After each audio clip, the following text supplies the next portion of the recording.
यार इतने भयंकर लेवल पे डब्ल्यू ट्रॉल नहीं हुई। देखो मैं 8 साल से कंटेंट बना रहा हूँ और जैसी भी डब्ल्यू चल रही है इससे बेकार भी डब्ल्यू पहले रह चुकी है, लेकिन लोगों ने ट्विटर पे स्पेशली कुछ अलग ही माहौल बना दिया पूरा डब्ल्यू के लिए। अभी आपने ये वाला मीम देखा होगा जिसमें माँ बाप अपने बच्चों को खिला रहे हैं, जिसमें एक बच्चे को तो अच्छा ट्रीट करते हैं लेकिन दूसरे बच्चे के साथ जो है काफी अन्याय होता है। तो यहाँ पे ट्रिपल एच के लिए वो जो बच्चा है वो जे ऊसो है, वहीं दूसरी तरफ जो है एले नाइट वो नीचे पानी में डूब सा रहा है, उसके बारे में कोई केयर नहीं कर रहा। तो इस समय ये लोग बातें बोल रहे हैं ट्रिपल एच के बारे में। एक चीज तो वैसे पूरी लोगों के दिमाग में स्टैब्लिश हो गई है कि अगर ट्रिपल एच कंट्रोल में नहीं आते तो भाई जे ऊसो का कभी हमने राइज देखा ही नहीं होता। और डब्ल्यू की अनरियल डॉक्यूमेंट्री में देखना, मैं क्यों कहता हूँ, मैंने उस वाली वीडियो में जो पूरी डेडिकेटेड बनाई थी जहां पे मैं ट्रिपल एच और ये सारी चीजों के बारे में बात कर रहा था, कैसे प्रोडक्ट चेंज हुआ है, कि ट्रिपल एच ने जे ऊसो को देख लिया, भाई इस बंदे के ऊपर मैंने इन्वेस्ट किया है, तो अब अगर जे ऊसो फेल हुआ तो फिर वो जे ऊसो के साथ साथ ट्रिपल एच का भी फेलियर होगा। इस वजह से क्या होता है कि जे ऊसो को और ऊपर और ऊपर और ऊपर ये चढ़ाते रहते हैं, लेकिन देखते हैं ये जो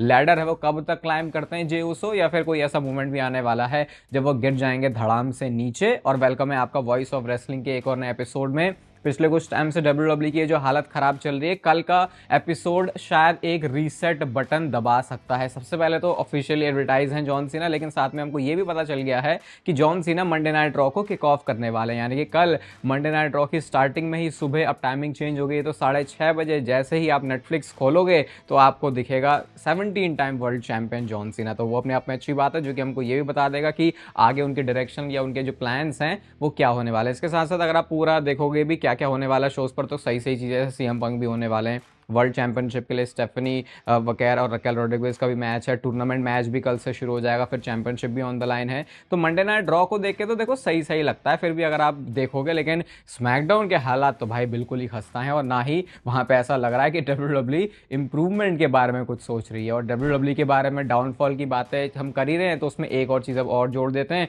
और ये तो बहुत, अभी एक चीज़ तो आपका दिल भी तोड़ेगी जो मैं आपको आगे बताने वाला हूँ। लेकिन पहले जो 19 दिसंबर का स्मैकडाउन का एपिसोड है, अभी रेसलटिक्स ने इसका डेटा निकाला और यहाँ पे आप देख सकते हो जो सेटअप है वो ही इन्होंने 4200 का बनाया है। भाई मेरे को सही में, मैंने कभी सोचा नहीं था कि वो वाले दिन दोबारा से वापस आ सकते हैं डब्ल्यू के कभी, कि जब वो 4000 5000 इतनी अटेंडेंस के साथ भी कहेंगे हाँ ठीक है इतने ही आ सकते हैं। क्योंकि देखो इस वाले जो अरीना है उसकी कैपेसिटी अब जहाँ भी डब्ल्यू शोज करवाती है वो बड़े ही होते हैं ताकि उनको प्रोडक्शन वगैरह उन सब में भी अच्छा हो। लेकिन अगर आप देखोगे भाई तो अवेलेबल टिकट्स अभी 3000 है, सिर्फ 1-1.5 के आसपास ही बिके हैं। हाँ आप ये बात बोल सकते हो कि भाई अभी टाइम है बहुत ज़्यादा, लेकिन अगर आप डब्ल्यू के उस बूम पीरियड से कंपेयर करोगे भाई, तो जैसे ही शो अनाउंस होता था सारे मेजोरिटी में जो टिकट्स हो बिक जाते थे। उसके बाद फिर वो जो क्या होते हैं दूसरा जो सेकंड मार्केट होता है, ब्लैक मार्केट होता है, वहाँ पे फिर टिकट्स के प्राइस और ज़्यादा हो जाते थे, तो अलग ही किस्म की मारामारी थी। लेकिन अब वो चीज़ हो नहीं रही। और जिस चीज़ के बारे में बात कर रहा हूँ कि आपका ये देख के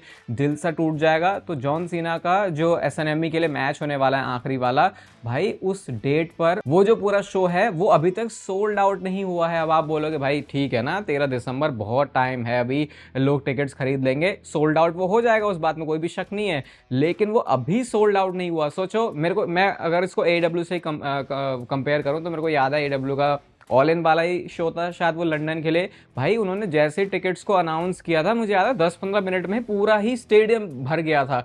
तो सोचो ये जॉन सीना के रिटायरमेंट की बात हो रही है। अब आपको लग रहा होगा क्या लोग एक्साइटेड नहीं है, लोग एक्साइटेड हैं, इसलिए जो टिकट्स है वो ऑलमोस्ट बिक भी चुकी हैं सारी, लेकिन सोल्ड आउट नहीं हुई। और उसका रीजन ये है कि डब्ल्यू ने प्राइस को इतना ज्यादा बढ़ा के बेचा हुआ है। जोनाथन कोचमैन जो कि कुछ टाइम पहले डब्ल्यू में कमेंट्री भी करते थे और बाकी वेटरन भी है, पास में उनके रोल भी रह चुके हैं, उन्होंने भी बोला कि कैसे ये डिसरिस्पेक्टफुल है खुद जॉन सीना के लिए भी। अब ऑब्वियसली ये चीज़ ना जॉन सीना के हाथ में है, काफ़ी हद तक ना मुझे लगता है ये ट्रिपल एच के हाथ में है, लेकिन ट्रिपल एच के ऊपर सारा ठीक रहा इसलिए फूट जाता है, क्योंकि जब वो आके प्रेस कॉन्फ्रेंसिस में बोलते हैं कि भाई हमने ये वाला गेट इतना करा है, तो अब वो गेट वाले नंबर बोस्ट कर करके उन्होंने फैंस के दिमाग में ऐसा बना दिया कि जैसे हमसे ये प्राइस इतने ज़्यादा पैसे चार्ज करके लूट रहे हैं। और क्योंकि ये लूट भी रहे हैं सही में, अगर आप 2 सालों में ही देखोगे तो जो मैंने आपको कुछ टाइम पहले बताया था, अगर आप चैनल पर एक्टिव चैटर हो, कि डब्ल्यू के जो टिकट के प्राइस हैं वो ऑलमोस्ट डबल हो चुके हैं। तो 2-3 सालों में जो है इस लेवल का जो डिफरेंस है वो आता नहीं है। तो देख लो अब ये भी टाइम है कि जॉन सीना जैसे बंदे के लिए नहीं हो पा रहा देखो मामला सोल्ड आउट, तो फिर बाकी चीज़ों के बारे में तो और क्या ही बात कर सकते हैं। और जैसे डब्ल्यू का एक टाइम पे एरा हुआ करता था ना रूथलेस अग्रेशन, जिसको जॉन सीना के जहाँ से उनका डब्ल्यू में वो आए थे उसके बाद से वो शुरू हुआ था एरा, तो अब इस वाले एरा को भी एक नाम दिया जा रहा है जो कि है रूथलेस डिप्रेशन। और सोचो ड्रू मैकिंटायर कितना रूथलेस बंदा है भाई, इसने मजे मजे में ही डब्ल्यूडब्ल्यू के ऊपर ही शॉट ले लिया, क्योंकि ड्रू मैकिंटायर की खुद की बुकिंग तो अच्छी चल नहीं रही है, तो वो भाई डब्ल्यूडब्ल्यू को बैश भी कर ही सकते हैं। तो यहाँ पे उन्होंने ये फोटो यूज करी है जहां पे वो रेफरी को क्लेमोर मार रहे हैं, और यहाँ पे उन्होंने वही दो वर्ड्स लिखे हैं जहां पे लिखा है रूथलेस डिप्रेशन। अब जो बंदा ट्विटर पे एक्टिव है वो समझ जाएगा कि ये किस सेंस में ड्रू मैकिंटायर ने लिखा है, क्योंकि लोग अभी सेरा का रूथलेस डिप्रेशन बोल रहे हैं, तो उनको लगा कि ठीक है वर्ड वैसे भी चल रहा है, डब्ल्यूडब्ल्यू को रेलने के लिए ही है, मेरी भी फ्रस्ट्रेशन तो है ही डब्ल्यूडब्ल्यू कंपनी के साथ, तो चलो मैं भी ये वाला जो ट्वीट है वो मार देता हूँ। मैंने आपको बोला भी है कुछ टाइम पहले कि वो टाइम मुझे लगता है कि बहुत जल्दी आ जाएगा जब डब्ल्यूडब्ल्यू का कंट्रोल होने लगेगा कि सुपरस्टार्स क्या ट्वीट करते हैं, क्या पोस्ट करते हैं, कौन सी सेल्फी डालते हैं, और उन सारी चीज़ों का रीज़न ये ड्रू मैकिंटायर के ऐसे वाले ट्वीट्स ही होंगे, देख लेना आगे जाके। ब्रॉनसन रीड ने भी एक ट्वीट किया और जहाँ पे वो अपना थोड़ा सा फ्लेक्स कर रहे हैं कि देखो भाई मैंने क्या क्या कर दिया है पिछले एक साल में, जहाँ पे उन्होंने सारे ही हमारे फेवरेट बंदों को धो दिया। सेथ रॉलिंस की भी फोटो लगा दी भाई, अब तो उन्होंने पहले तो क्योंकि विजन में थे तो वो सेथ रॉलिंस को मारा है, उसको नहीं इतना बड़ा चढ़ा के बोलते थे, लेकिन अब वो बोल रहे हैं। फिर यहाँ पे रैंडी ओटन भी हैं और फिर रोमन रेंज भी हैं, जिनके साथ ऑब्वियसली उन्होंने मतलब मैच भी जीत लिया था एक। तो ये ब्रॉनसन रीड और ब्रॉन ब्रेकर पॉल हेमन वाली जोड़ी अभी तो देखो जिस पेस पे चलनी चाहिए उस पेस पे फील नहीं हो रही, और उसका रीजन ये है कि डब्ल्यूडब्ल्यू को अब एकदम से इनकी स्टोरी लाइन के अंदर भी कुछ ऐसा करना पड़ेगा जो कि फैंस को नेक्स्ट लेवल का इंटरेस्ट लेके आए। ये वो स्टोरी नहीं है जो कि फैंस मिड कार्ड में देखेंगे, क्योंकि ये वो स्टोरी है जिसको मंडे नाइट रॉ को चलाना चाहिए। अब रिसेंटली आपको पता है क्रिस जेरिको के डब्ल्यूडब्ल्यू में वापस आने के रूमर्स बहुत सारे हो गए हैं, और क्या क्रिस जेरिको ने खुद ही कंफर्म करके बताया है कि भैया तुम मेरे बारे में क्या रूमर्स फैलाओगे, मैं खुद ही बता देता हूं कि मैं आ रहा हूं। तो सबसे पहले क्रिस जेरिको ने एक फोटो पोस्ट करी है और जहां पे वो अपने थोड़े बड़े एब्स और अपने जो मसल्स है उसको दिखा रहे हैं, और 54-55 ईयर्स की एज में भी मतलब अपने आप को मेंटेन करके रख पाना भाई ये एक इंस्पिरेशन की तरह ही होता है। और यहाँ पे किसी ने कमेंट करके लिखा रेसलमेनिया बेबी ऐसे करके, उन्होंने जब लिखा तो इस वाले कमेंट को लाइक किया है क्रिस जेरिको ने, तो मतलब कि इंटरेस्ट तो साफ साफ उनका भी दिख रहा है कि वो डब्ल्यूडब्ल्यू में आने का है, डब्ल्यूडब्ल्यू खुद भी उनको लेके आना चाहती है। लेकिन अभी सवाल ये बनेगा कि अब इस एज में जब कुछ बहुत ज्यादा क्रिस जेरिको के लिए रिंग में ऑफर करने के लिए नहीं है तो डब्ल्यूडब्ल्यू उनको कैसे यूज करेगी। पासिंग द टॉर्च तो देखो वो करने ही वाले हैं, लेकिन फिर लोग इस चीज को लेके भी काफी सारे कंसर्न रेज करते हैं कि इस एज में बंदा किसी के साथ कंपीट करता है तो एक बढ़िया स्टोरी लाइन डिलीवर कर पाना थोड़ा सा मुश्किल हो जाता है, जो कि हमने पास्ट में सुपरस्टार्स के साथ देखा भी है, जैसे लोग गोल्डबर्ग को भी सेम वाली श्रेणी में डालने। तो लेट्स सी अब अगर क्रिस जेरिको वापस आ रहे हैं तो उनको कौन सी स्टोरी में डालते हैं। नॉस्टैल्जिया ही दे दोगे आई थिंक तो उतना भी सही रहेगा फैंस के लिए। हाँ एक बार स्क्रीन पर बस केविन ओवंस और क्रिस जेरिको दोबारा दिख जाए तो आई थिंक मैं कह सकता हूँ बहुत सारे फैंस पीसफुल हो जाएंगे कि चलो क्रिस जेरिको के रिटायरमेंट से पहले ये चीज एक बार फिर से हम लोगों ने अपने डब्ल्यूडब्ल्यू स्क्रीन पर देख ली। अब जैसे डब्ल्यूडब्ल्यू के क्रिटिसिज्म की बात हो ही रही है ना, तो अब एक और नया मुद्दा उठा कि क्या 2025 की ये जो डब्ल्यूडब्ल्यू है ये 2019 की डब्ल्यूडब्ल्यू से भी बेकार है। मैंने भी चैनल पे इस बात को कई बार मेंशन किया कि वो 2017 वाला पीरियड अच्छा था, 18 के बाद नीचे, और 19 के बाद 19 में तो ऐसा हो गया था कि डब्ल्यूडब्ल्यू में ये क्या ही चल रहा है। तो लोग अब 2025 के इस टाइम को 2019 से कंपेयर कर रहे हैं, लेकिन फिर कुछ लोगों ने 2019 को भी डिफेंड किया कि भाई 2019 स्टिल बेटर था। अब आप बताना आप क्या सोचते हो इस बारे में। यहाँ पे बंदे ने पूरा ट्वीट लिखा हुआ है कि देखो जो फैंस को चाहिए था वो डब्ल्यूडब्ल्यू ने दिया, कोफी मेनिया हमको मिला, सेथ रॉलिंस को एज बेफेस पुश मिला, विमेंस मेन इवेंट होता है, रोमन रेंज को मिड कार्ड में डाला, ये उस समय फैंस को चाहिए था सही में, क्योंकि रोमन रेंज को मेन इवेंट में डाल के कुछ फायदा नहीं हो रहा था। वो ऐसा लग रहा था कि बहुत ही ज्यादा फोर्स्ड रोमन रेंज की बुकिंग है। मतलब अब तो इमेजिन भी नहीं हो रहा कि एक टाइम पर रोमन रेंज का कैरेक्टर वैसा भी था और लोग उनको वैसा भी ट्रीट करते थे। फिर फील्ड को चैंपियनशिप भी, उनका टाइटल रन भी हुआ, वो चीज भी हुई यहाँ पे।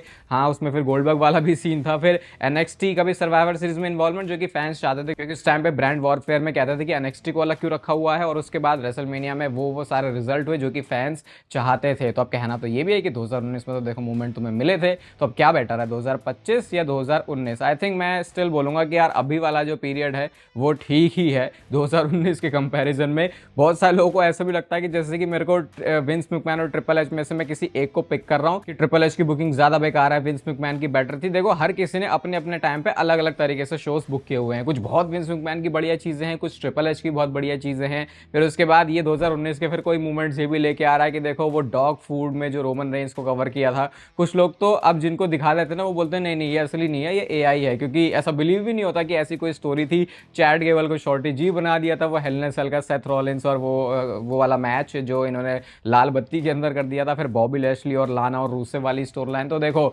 दोनों प्रोडक्ट में कुछ कुछ अपनी तरफ से तो बढ़िया बढ़िया रीजंस है कि आप 2019 और 2025 को बेकार क्यों बोल सकते हो। लेकिन 2025 से डिसअपॉइंटमेंट पता क्यों ज्यादा है, जबकि मैं बोलूंगा कि 2019 बेकार था, कि 2025 में पोटेंशियल थी अच्छा करने की। जॉन सीना का फेयरवेल टूर, हमने इस साल में रॉक को भी देखा है, हमने जॉन सीना और ब्रॉक लेसनर वाले मैचेस को भी देखा है। अगर देखो आपको ये 2025 की WWE पसंद आ रही है ना, तो समझ लो कि आपको एवरेज WWE के शोज या उससे बेकार शोज भी पसंद आ जाते हैं, और आपके लिए तो WWE देखना हमेशा अब आपकी एक आदत ही बन चुका है, तो आप इसलिए उसमें ज्यादा कमियां निकाल नहीं पा रहे। देखो मैं तो इस चीज को इस तरीके से देखता हूँ, मेरा ओपिनियन है। आप इसके बारे में क्या कहना चाहते हो वो आप कमेंट सेक्शन में बता सकते हो। लेकिन अब बात करते हैं एक कंट्रोवर्सी की। अब देखो ये पॉप कल्चर रैपर वर्ल्ड में क्या होता है मुझे पता नहीं, लेकिन एक रैपर है जिनका नाम है वेस्ट साइड गन। अभी कितने पॉपुलर है ये तो आप लोग मुझे बताना कमेंट सेक्शन में। लेकिन अभी रिसेंटली WWE के शो पर आए थे, तो भाई इनको वहां जबकि टिकट विकेट लेके ही आए थे, जैसे यहाँ पे मेंशन कर रहे हैं, इनको वहां से निकाल दिया गया WWE की टीम की तरफ से। और ये भी बोलते हैं कि कैसे WWE की जो पूरी टीम है उनका बिहेवियर इनके लिए कितना घटिया है, क्योंकि अपने शायद गानों में भी इन्होंने WWE के रेफरेंसेस को यूज किया है, जिसके लिए इनको थ्रेट किया जाता है कि भाई तुम हमारी प्रॉपर्टी कैसे यूज कर रहे हो। फिर यहाँ पे थोड़ी ब्लैक को लेकर रेसिज्म वाली बात भी बोल रहे हैं कि WWE के लोगों को मैं पसंद नहीं हूँ कि भाई एक कैसे बंदा इतना ज्यादा आगे बढ़ गया जो कि ब्लैक कम्युनिटी से है, ऐसे करके इन्होंने बोला। और फिर कुछ फोटोज भी निकल के आई हैं, और धीरे धीरे ये बात जो है आगे ही बढ़ रही है। ये पूरा एक बड़ा मुद्दा बन सकता है। आपको पता है अमेरिका में ये रेसिज्म को लेके लोग कितना ज्यादा सेंसिटिव हैं। मुझे इस बारे में कुछ नहीं पता कि क्या इनकी बात सही है या दूसरी साइड की स्टोरी क्या है, जस्ट जो कंट्रोवर्सी चल रही है वो मैंने आपको बता दी। बट अगर ऐसा है कि अगर इनको WWE बहुत ज्यादा पसंद है, इन्होंने गानों में यूज किया हुआ है, फिर रिंग साइड से उनको भगाया क्यों गया ना। तो ऐसे मुझे पता है कि इन्होंने रिंग साइड पर कुछ उल्टी सीधी हरकत करी, क्योंकि उस हरकत को इन्होंने मेंशन नहीं किया। फिर कुछ लोग इनके सपोर्ट में भी हैं, कुछ लोग इनके अगेंस्ट में भी हैं। आपको इन रैपर के बारे में कुछ पता है, ये क्या है कैसे हैं, तो वो आप कमेंट सेक्शन में बता के थोड़ी सी हमारी कम्युनिटी की हेल्प कर सकते हो। और लास्ट में बात करते हैं tribal chief versus tribal air के बारे में। तो मैंने आपको कल परसों वाली वीडियो में बताया था कि WWE ने एक नया ट्रेडमार्क फाइल कर लिया, और मैं आपसे बोल रहा था कि ये किस लिए हो सकता है, यहाँ पे स्टोरी क्या है। इतना तो पता है कि ट्राइबल चीफ क्योंकि है WWE में, तो ये कहीं ना कहीं उन्हीं से रिलेटेड होगी। और कुछ टाइम पहले आपको ये भी याद होगा कि मैंने आपको बताया था कि जे ऊसो के लिए WWE बहुत बड़ा मैच प्लान कर रही है, जो कि है अगेंस्ट रोमन रेंस। और मैंने आपको ये भी बोला था कि सोलो सिकोवा तो ट्राइबल एयर बन नहीं सकता, क्योंकि वो ऑलरेडी एक बार खुद ट्राइबल चीफ बन चुका है। लेकिन ऐसा कोई टैग हमने जे ऊसो के लिए देखा नहीं था। उन्होंने खुद ये बोला था कि मैं ट्राइबल चीफ बनूंगा, लेकिन उन्होंने कभी भी वो चैंपियनशिप जीती नहीं। लेकिन फिर भी सोलो सिकोवा के पास वो उला फाला आ गई थी। तो क्या WWE यहां से एक बहुत बड़ा मैच एडवर्टाइज हाइप सेटअप करने वाली है, जो कि होगा Roman Reigns versus Jey Uso, जिसको बिल्ड किया जाएगा tribal chief versus tribal air. और आपको ये तो पता है, मैंने आपको बताया था कि WWE हील बना के जे ऊसो के साथ आने वाले टाइम में कुछ बहुत तगड़ा कर सकती है। इस बात की पॉसिबिलिटी है, क्योंकि क्रिएटिव हेड में जिस समय बंदा बैठा हुआ है वो है ट्रिपल एच। एंड मैंने आपको ये भी बोला था कि ये भी एक पॉसिबिलिटी है कि क्या पता Roman Reigns versus Jey Uso का मैच रेसलमेनिया में हो जाए। तो क्या ये रोमन रेंस के रेसलमेनिया मैच के लिए सेटअप हो रहा है, या फिर WWE किसी और शो के लिए इसको देख रही है, ये तो आने वाले टाइम में वक्त ही बताएगा। लेकिन आपका जेन्युइन और ऑनेस्ट रिएक्शन क्या है Roman Reigns versus Jey Uso के मैच के बारे में। बाकी इस वीडियो को अगर आप यहां तक देख रहे हो तो इसे लाइक जरूर कर देना, चैनल को सब्सक्राइब कर दो ऐसे और मस्त WWE से रिलेटेड कंटेंट के लिए। बाकी तब तक फिर लेते रहो जिंदगी के मजे।